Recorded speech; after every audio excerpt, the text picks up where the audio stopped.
Hello बच्चों, कैसे हैं आप सब। मैं सुचित्रा आज आपके लिए कहानी लेकर आई हूँ। कहानी का नाम है ब्राह्मण और सांप। तो आइए शुरू करते हैं कहानी।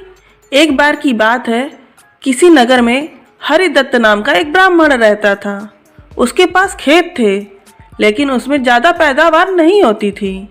एक दिन हरिदत्त अपने खेत में एक पेड़ के नीचे सोया हुआ था। जैसे ही हरिदत्त की आंख खुली, उसने देखा कि एक सांप अपना फन फैलाए बैठा हुआ है। ब्राह्मण को एहसास हुआ कि यह कोई साधारण सांप नहीं है, बल्कि कोई देवता है।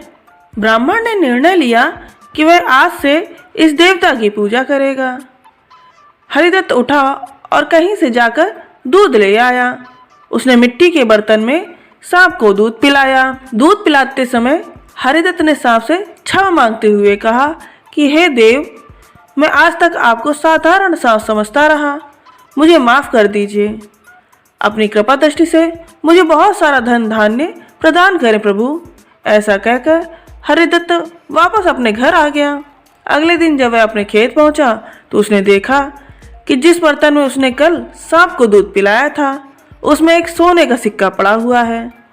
हरिदत्त ने वो सिक्का उठा लिया। अब हरिदत्त रोज सांप की पूजा करने लगा और सांप रोज उसे एक सोने का सिक्का देने लगा। कुछ दिन बाद हरिदत्त को दूर किसी देश जाना पड़ा, तो उसने अपने बेटे से कहा कि तुम खेत में जाकर सांप देवता को दूध पिला आना।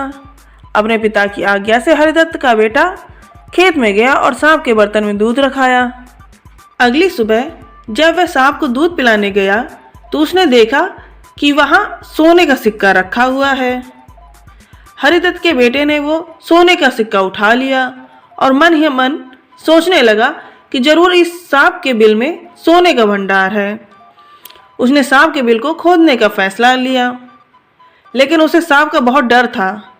हरिदत्त के बेटे ने योजना बनाई कि जैसे ही सांप दूध पीने आएगा, वो उसके सिर पर लाठी से वार करेगा, जिससे सांप मर जाएगा।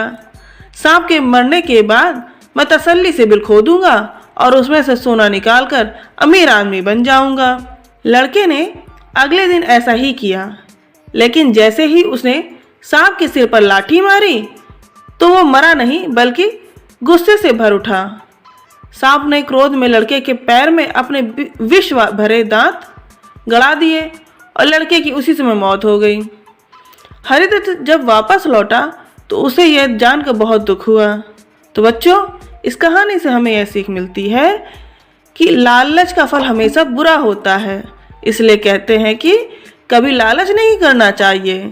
हमारे पास जो भी है हमें उसी से संतोष करना चाहिए और हमेशा परिश्रम करते रहना चाहिए। Thank you.